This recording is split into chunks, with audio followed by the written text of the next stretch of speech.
죽었던 사람이 부활하는 것이 정말 가능할까요? 네, 그 믿음이라고 하는 것은 소속의 문제인 것 같아요. 내가 어디에 속해 있느냐에 따라서 거기서 일어나는 재반 사항들에 대한 믿음이 생기고, 또 내가 무슨 관심을 갖느냐에 따라서 그 일들이 이루어지는 어떤 경향들을 우리가 믿게 되어지는 것 같습니다. 이걸 좀 예를 들면은 이런 거예요. 이번에 그 일본에서 지금 대재앙 7월 달에 온다라고 하는 그런 위기감 때문에 일본은 지금 난리가 났다고 그러죠. 그런데 그런 위기감이 왜 왔느냐? 물론 이제 과학적 증명도 있고 다 있었겠지만 1999년도에 내가 본 미래라고 하는 만화가 작가가 있었어요. 네, 이제 그 만화의 제목이 내가 본 미래. 거기서 그 작가가 2011년도에 대지진이 일어날 것을 이렇게 예언한 듯한 내용이 수록이 되어져 있어요. 그런데 정말 2011년도에 대지진이 일어났잖아요. 동일본 대지진이라고 하죠. 그런데 그 작가가 이번에는 2025년 7월 달에 지진이 아니라 대재앙이 온다라고 이제 예언을 했어요. 난리가 난 거예요, 지금 일본은.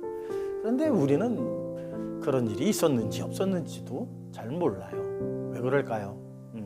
관심이 별로 없죠.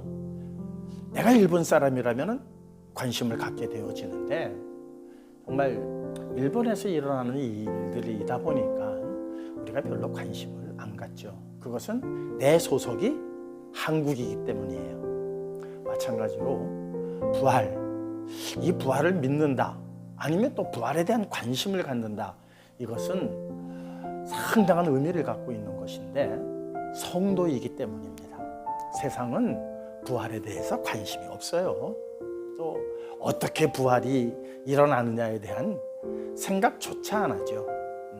그것은 왜 그러느냐? 생명에 대한 이해가 잘못되어져 있기 때문이에요. 성경에서는 헬라어로 생명을 두 가지로 표현을 합니다. 하나는 비오스라고 하는 단어를 쓰고, 또 하나는 조에라고 하는 단어를 쓰는데, 비오스는 그냥 생물학적 생명, 이 육체의 생명을 뜻해요. 그런데 조에라고 하는 이 단어는 본질적인 생명, 영원한 생명을 말할 때 조에라고 하는 단어를 써요. 누가복음에 씨앗의 비유가 나오는데, 가시동굴에 떨어진 씨앗은 이 생에 어떠한 염려와 또한 걱정으로 인해서 그 기운에 그 씨앗이 자라지 못한다라는 말씀이 있어요. 거기서 등장한 이 생이라고 하는 것은 바로 비오스라고 하는 단어를 사용을 합니다. 생물학적 삶 속에서 어떠한 근심과 걱정과 염려의 기운으로 하나님의 그 믿음을 키우지 못한다는 그러한 의미죠. 주님께서 나는 생명이다 라고 하신 그 생명, 내가 너희에게 생명을 주노니 하시는 생명은 조에예요. 그것은 본질적 영원한 생명. 그러니까 성도는 어디에 관심을 가져야 되느냐? 바로 영원한 생명, 조에라고 하는 단어의 그 생명을 우리는 상상을 하고 추구를 하고 그것을 얻으려고 해야 돼요.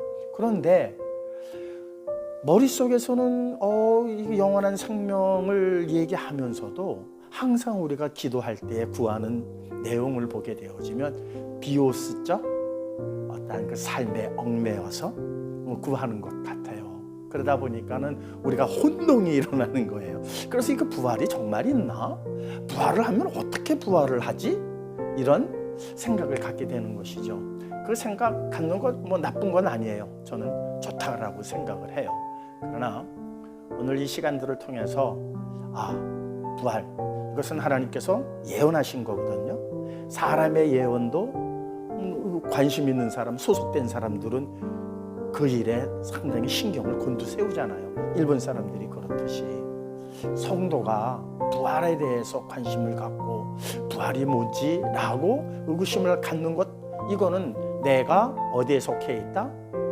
하나님의 자녀로 속해져 있다라는 것을 의미하기 때문에 그것은 너무 좋은 것이고, 이제 그 믿음이 한 단계 성장하려면 이제 내가 구하고 바라는 것이 비오스적 삶 속에서 이 세상의 재물과 명예와 건강이 아닌 하나님께서 주시겠다라고 약속하신 본질적 생명, 영원한 생명, 이것을 바라보고 이것을 분명히 알면 이 생애에서 일어나는 권력 다툼이라든가 재물을 많이 모아야 된다든가 명예에 대한 욕심이라든가 이런 것들은 사실 한낱 휴지 같은 것들이 돼버리고 말아요. 그러니까 우리가 조애, 영원한 생명, 그러니까 우리가 다시 부활하는 것은 영원한 생명, 그러니까 지금 우리가 코에 호흡이 있는 이 생애 이 생명이 아니라 영원한 생명을 추구하고 하나님께서 그것을 주시겠다라고 약속하셨고, 또 성경은 거기에 대한 부활이 예언되어져 있는 것이니만큼 이제 우리가 한 단계 믿음의 격을 좀 더 높여서 영원한 삶을 바라보고 또 생명의 부활, 심판의 부활과 생명의 부활이 있다고 하지 않았나요? 그러니까 우리는 생명의 부활로 다 태어나셔서 하나님의 영광에 참여하셨으면 합니다. 우리 성도님들 꼭 영원한 생명에 이르시기를 주님의 이름으로 축원합니다.